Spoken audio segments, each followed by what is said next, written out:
What's up, guys? I'm sitting here moving my stuff around. I don't know what the hell I'm doing. All right, cool. Technology at its finest.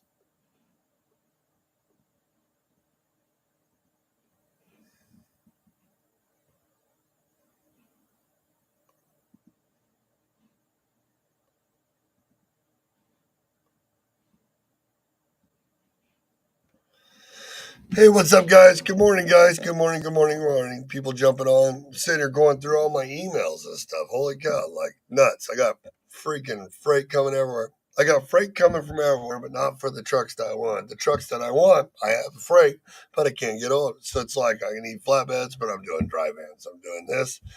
It's amazing. What's going on? How's everybody doing? Welcome to Shaggy's in the morning. Everything's going crazy. You ever just get up in the morning and you're like, you have this going on, you got that going on.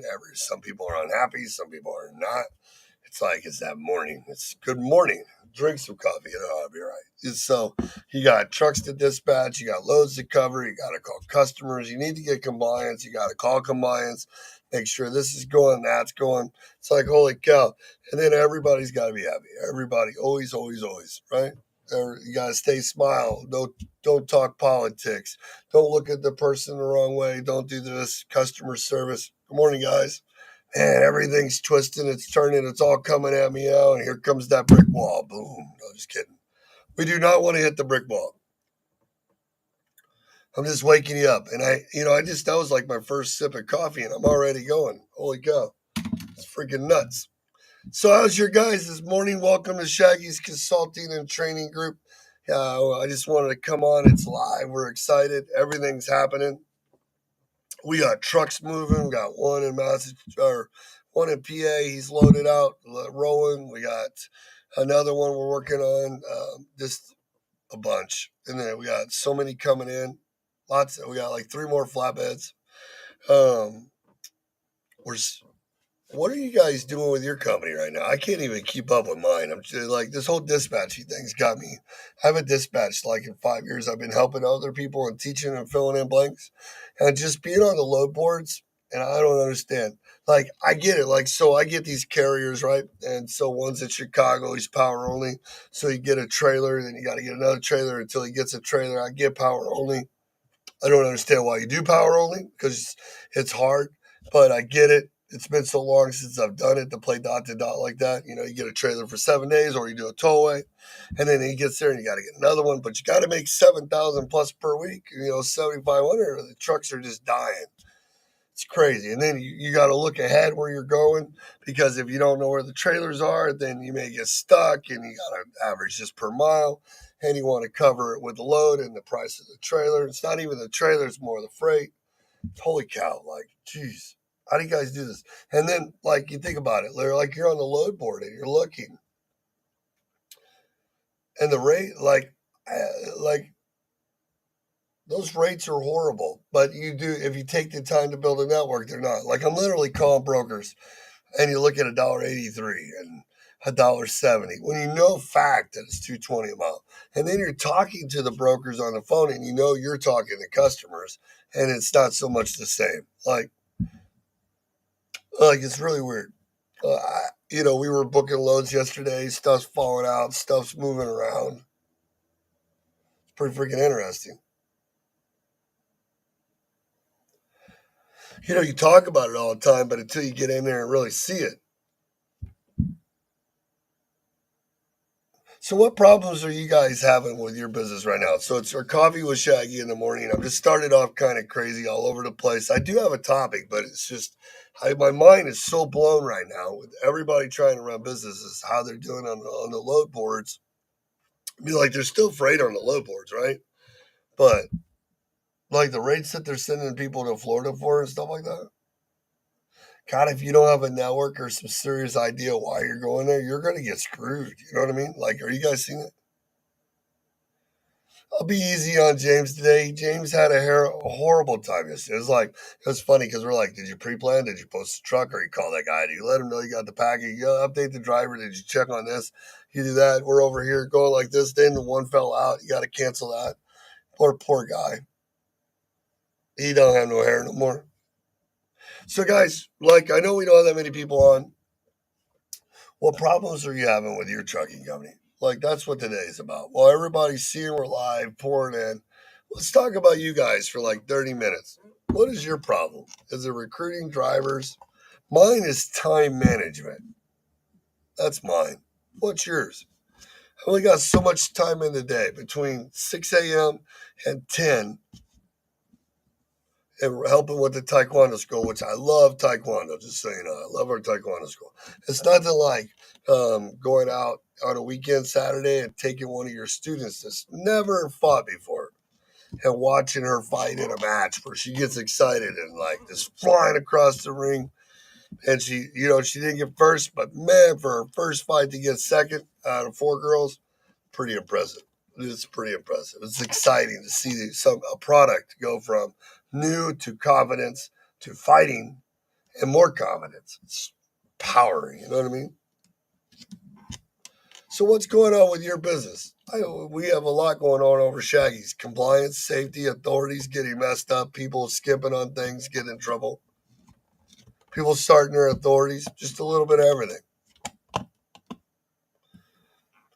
What do you guys need help with? Like I said, everybody always tells you you're dumb.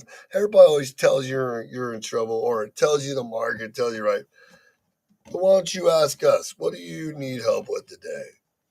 Like, be like that, Bob Ross. As we paint a picture on a canvas of how to open a trucking company. What is driving your company the wrong direction this morning? Is it freight? Is it the load boards? Is it what's up, morning? What is the problems that you're having with your company today? Is it drivers? My issue is figure out an avenue to stick to and not stray away from it. And I don't know who that Facebook user is, but that is a great question. So let's talk about that question. My issue is figuring out an avenue and sticking with it. Like, what kind of equipment do you have?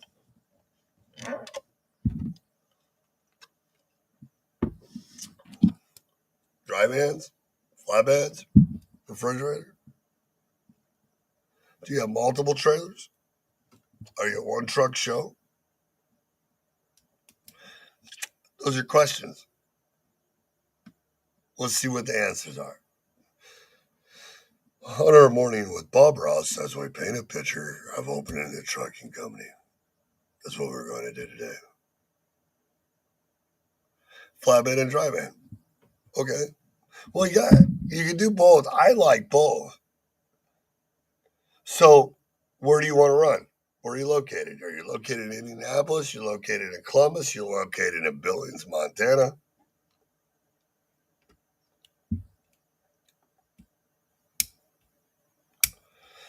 You want to do airplane motors? You want to do generators? You want to haul vehicles, military equipment, combines? You want to do a trade show? Are you going to do shingles, building supplies? Do you have a dry van trailer with vents? Do you want to specialize in watermelons, hauling pumpkins? Do you want to do grocery warehouse, drop and hook? Or are you going to do live kill where you wait for it to come off the truck? You know what I mean? Do you want to do high value loads? Do you want to specialize in something exotic? Are you willing to get the insurance and the certifications to do it? You know what I mean? Do you want to haul auto parts? Whatever you want to do, figure out where it's at and what the niche and who's moving it and how you get in. That would be a good thing too. So figure out your city, right? First, kind of figure out what you want to do. A lot of times too, when people are jumping for niches, it's because they're trying to find the money that they need, kind of to a point, right? So first thing, understand your cost of operations, right? On your truck. And guys, so when you're one truck, it's like having a turnip, right? I don't care what you do. You're always so worried about what other people are doing and what brokers are keeping that you have this turnip and you're trying to squeeze it to get more than you can out of it. You can't get it. There's nothing that comes out of it. You squeeze it, squeeze it, squeeze it. It's just one truck. That's all it is. And we get so caught up leaving money on the table because we're chasing money and then we get stuck. So understand your cost, understand what you want to do. So between Texas and Florida, would love to get into airplane motors and stuff like that. Auto parts would be nice. for the drive-in. There's all other stuff too, though, man. There's like hot sauce Louisiana. There's so many different products that run across the bottom. What are those products? Getting tired of doing wood and steel for the flatbeds, but are you looking for what if the steel is the same day every Monday, Wednesday, and Friday, and then on Tuesdays and Thursdays you're hauling wood back, and you do it all the time consistently? Would that still be the problem, or I mean, if you move into other stuff, you're still probably going to run the same lanes and do the same work.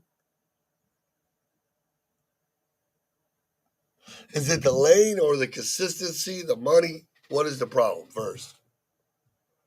Do you only have company trucks? Do you have owner operators? Are you the only one paying the bills? As we paint the picture of running a trucking company with Bob. It's my Bob Ross this morning as we drink coffee. See, like this is so open ended because it's like, I mean, what's wrong with steel and lumber if it pays your bills and you're getting home all the time? And you can add on more trucks and do it. I mean, hell, some guys make a living off hauling 15,000-pound toilet paper, but it only pays like $2.30 a mile. But they're making a living doing it, and they haul a shit ton of toilet paper. Hell, like Frank says, there's probably people hauling golf balls.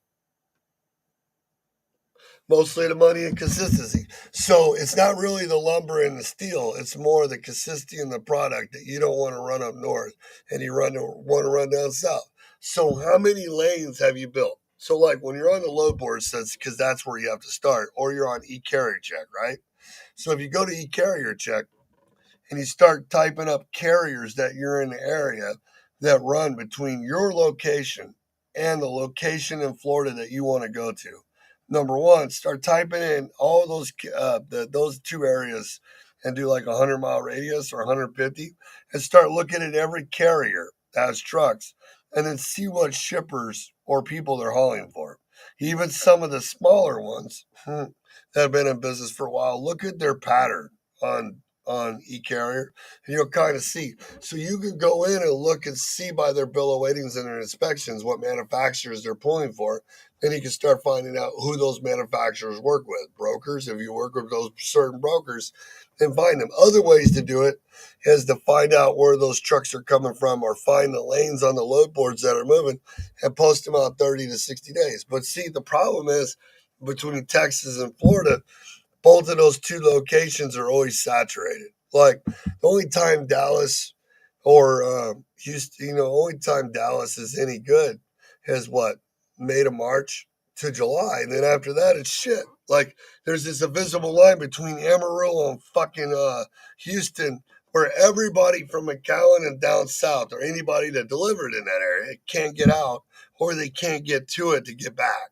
It's insane. So you got guys freight chasing out of there going this way, and this way because it doesn't pay to go to the Midwest. So you're going to Florida, you're going to the Northeast, you're going out west, you're going to fucking Denver.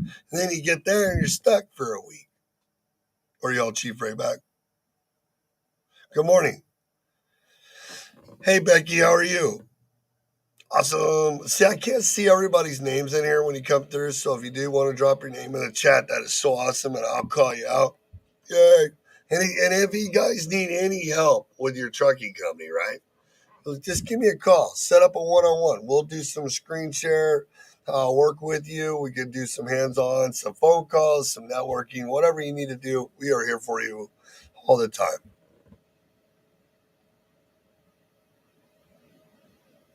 4 lanes, however, I'm in the process of searching for more. So if I was a broker or a customer, and I was looking for trucks for certain stuff coming out of wherever you live,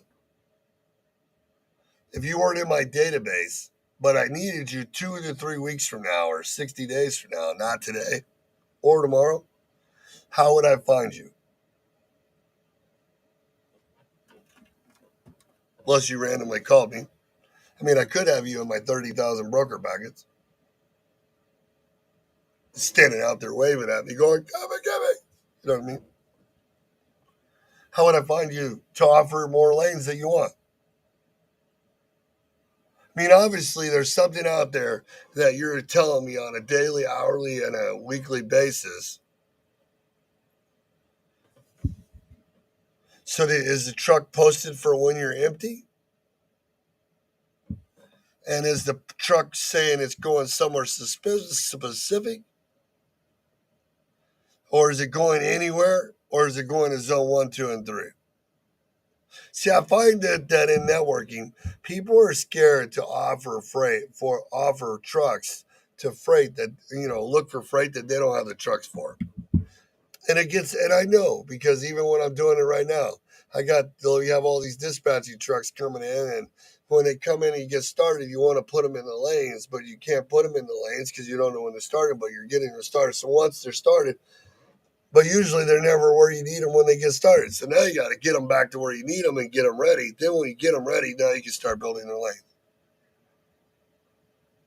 That's not good. So if you want to set up some time, and I'll tell you about posting and searching with directions. So it's when we do it when we're empty, that means we're looking at the day and tomorrow. We're bidding like we don't want to leave anything on the table, and we're getting as much as we can. See, when you start thinking about your numbers of 231 empty and loaded, 241 or $3 a mile, whatever mentally in your head you need physically, you start to understand your numbers. Then you start duplicating them on average, right? So like maybe this load pays 210 and this one pays 340. He'll be the guy that's out there that goes for 340. I mean, you'd always bid high, but are you looking for volume or one way? Are you waiting till you're in, or are you pre-planned out a week at a time? How do you pre-plan a week at a time when you're never in the same place twice? How can you use the same 25 brokers if you're not in their city doing the volume that they need filled in those lanes? How many times do we look for volume at every load? When we're looking for a load on the load board, how many times do we take it and put it in the see a lane, put it in the destination, go to the calendar and go out 60 days and see what kind of active volume is in that lane? How many times do we call just randomly sit in our office when we're bored or our trucks are on a stale page because there's nothing coming up and just start randomly networking?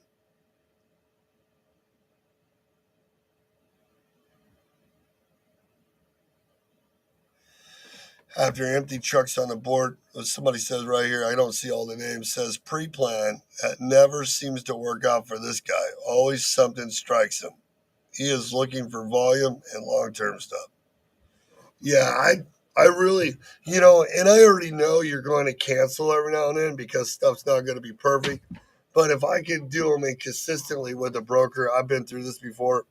It sucks sometimes, but it's not going to happen all the time because I'm always going to be in the area. And really, when you start looking at these open appointments and these later appointments and you start putting patterns together, it works. And you're still going to have the wrench thrown at you where you lose an account or something. That's why you got to constantly be building, right?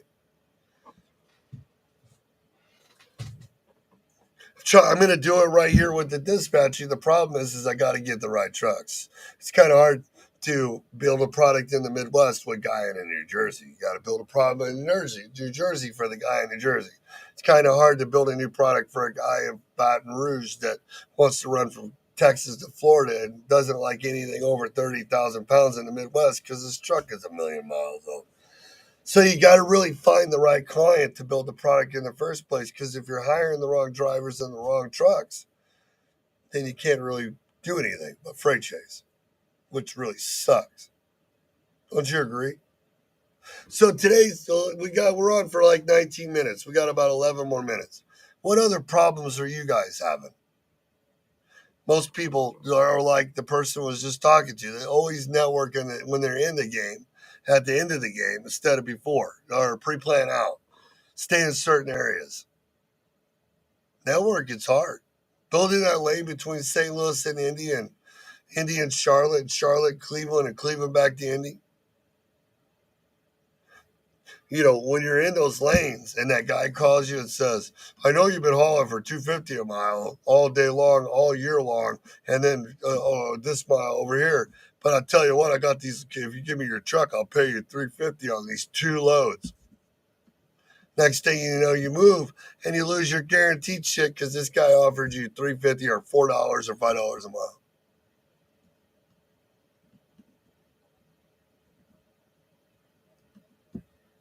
We'll be glad to help you build a lane. Just give me a call on the phone. Well, that's what we're doing now. Me, James, and William, and Don. We're in here working like crazy. There's four of us, so we're not incapable, and three of us have been doing it forever, and and three of us have went through Shaggy's hell for the last 3 years, 2 to 3 years, so they're prepared.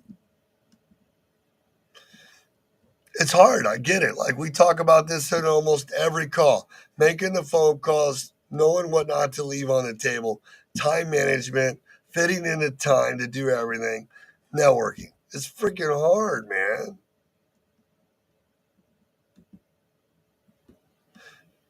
You know, another hard is making the second call. You guys know that? When all those opportunities pull up when you're delivering or you're on the phone and this happens, or the customer calls you because the guy broker you're working for sucks, and you save the broker and you're like,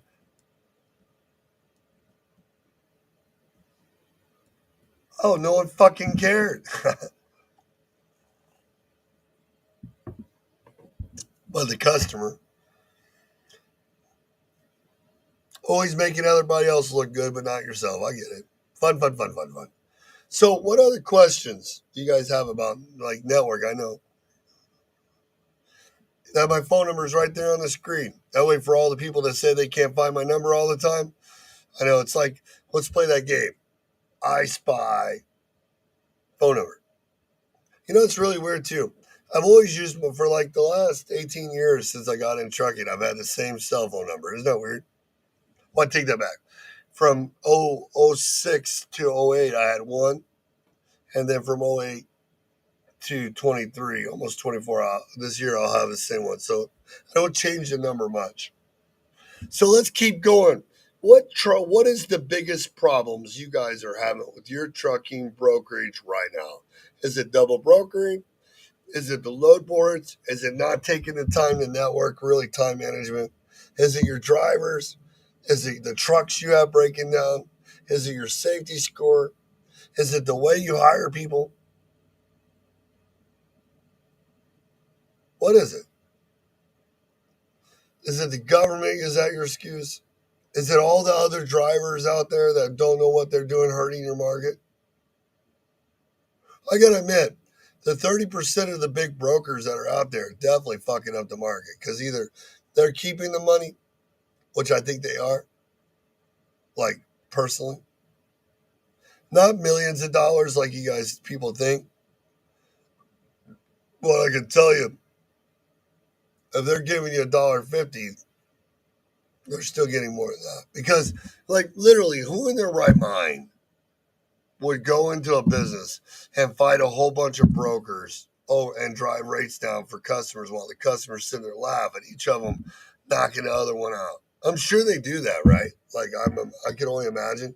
But like, why would you want to pull freight that's so cheap like that?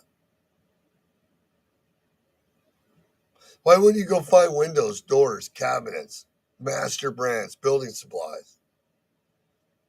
Work with produce farms direct. They don't want to deal with brokers anyways. Pull your truck into paper mills and say, I live down the road. I know a lot of the places where I'm right here locally where I'm at, they want assets. I've called them all.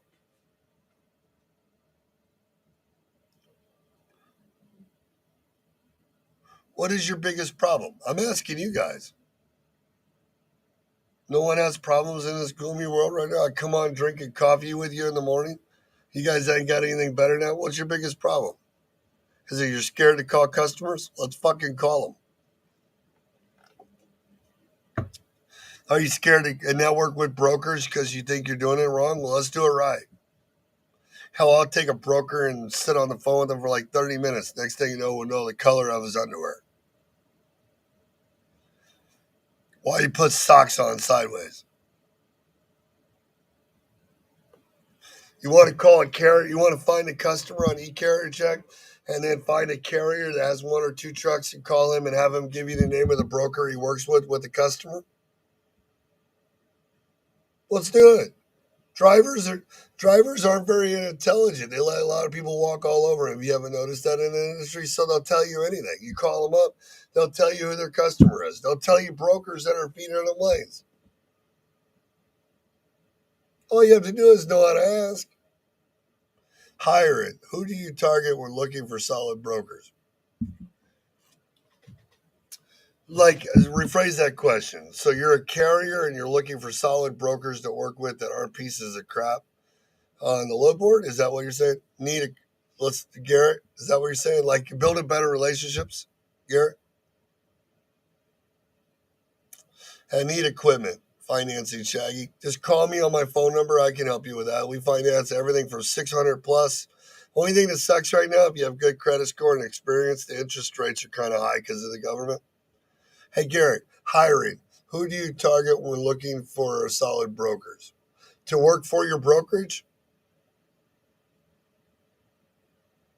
It's really hard to hire like established brokers to a new brokerage that's starting out with no credit score because they know that they know and have no experience. So a lot of your big time brokers and salespeople, and I think everybody's mistaken where the way they do this free for all, because a lot of these guys that I run into are experienced. They're getting salaries plus percentages, small percentages, and the freight stays with the customers.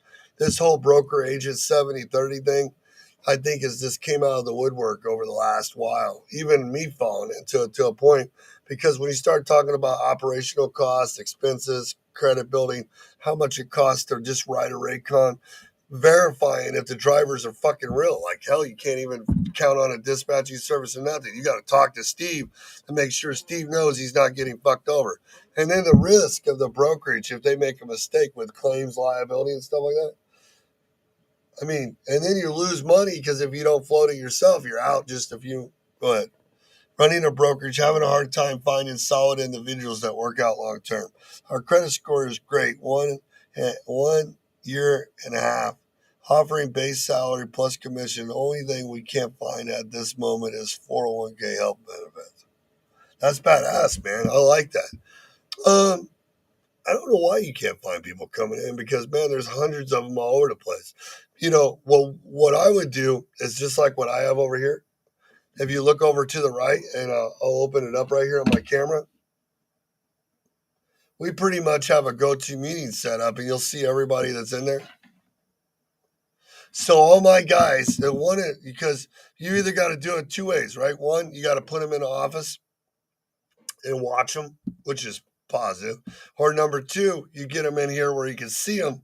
The only problem with having it on a go-to meeting, they're working, you can see the progress because stuff's happening sometimes, but you really still don't have 100% full control when you're on a go-to meeting compared to walking out and hitting them in the head in the office. You know what I mean?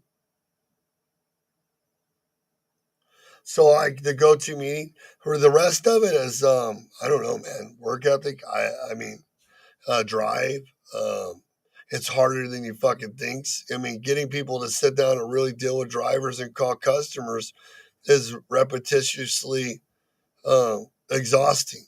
And everybody thinks it's easy, and it's really, really not. All three parts, First you're servicing the customer, and then you're servicing the carrier, and then you got to do all the other stuff to make sure aging and I mean, it's a lot. Tracking and tracing, fraud, liability. Didn't I say that already? Need a solid, consistent dry van lane too. I'm based out of Texas, but willing to run the Midwest. That's crazy too, because like I used to, when I was in a really good lane I like in Texas, is I used to like doing like a dry van box. And I would go from Amarillo to Houston, or Houston to Amarillo, and then go from Amarillo to the Midwest and the Midwest. And it's weird too, because like I made a lot of money doing it back in the day. And it because every load was like 23 to 2,500 a load or more. And I could do one short one in the middle and make $6,000, $7,000 a week back in the day. And we'd haul carbon black and different stuff. And it's funny because the only problem I ever had hauling it was drivers would get pissy and be like, I got to wash out my trailer. Oh, that carbon black left back. I'm like, oh, that's all right. The broker left $100 on there for that. And they were happy as can be. Really, he didn't. I just told him that. So don't listen to me anymore. because I'm lying. But anyways, and as long as I made those one words across there, the guy never. It's kind of like, yeah, the load's paying 1,900. It's 800 miles or 700 miles, and I already threw in the extra 100. I was going to give it to you for 18, but I threw in an extra 100 for 19. You know, so you cover the lumber. It's $75. I just went. I paid you in front. It's like you just say that little bit of stuff if they're already good with the rate you give them, throw the 100 because you were going to give that to them anyways. And now you just eliminated all the headache and drama because you paid them up front. But we don't do stuff like that. We always like doing it the backwards way where we wake up at every hours fighting with the guys, not paying attention ahead. I get it. And sometimes we don't know what the numbers are, but you know, it's surprising when we do these certain things. We know there's going to be a charge, but instead of taking care of proactively doing it in the front spot, we don't. Right, appreciate. May give you a shout this week to learn more and collaborate. Before I started this, I watched your Facebook videos and learned the only reason we are where we are today. Appreciate all your guidance and from your far knowledge. Hey, you know Garrett too, yeah. And I like product building and recruiting. So like let's talk. Give me a call and or set up some time and we'll go through and see what you're doing. And I have so many resources and connections especially with my guy Jared E. Carry Check. He's got pretty resourceful through the network of people. And so, I mean, let's see if I can help you out because I have so many people. I'll be glad to help you. Maybe you're looking in the wrong spots. I've been doing this so long. All right. So, what other problems are we having? We got like 5 more minutes. Just give me a call on the Texas lane too. I used to like going from Texas to Columbus and Cleveland and Kentucky, and then I would do like a short one across, and then come back, and then go back home. And it's crazy. Every week we do that same cycle, always going to the same areas. You know what I mean? It's just like right now in Louisiana. It's crazy because these guys, you can get what 2 something a mile coming out, which is, I mean, once you start building relationships, you get customers, you get it up there. But randomly, you go to like the western side of Ohio. Everybody gets mad about that. I'm like, okay. So then you get over there and you either depending on what you got coming up and what you got going back, you move around to the right spot, do one shorty, and then you pivot yourself straight back and you start building that lane from one to there to there to there. And you think about it, you're not just staying in that city, you're staying 150-mile radius. But anyways, we're about 30 minutes. It's been really great. I have a lot of work to do. Thanks for joining Coffee with Shaggy. Guys, share the video, like the page. If you guys need help with equipment financing, um, insurance, compliance, dispatching, we have flatbed freight available with our brokerage. Some drive in. We're working on more customers, and just have a great day, man. Appreciate you. Peace.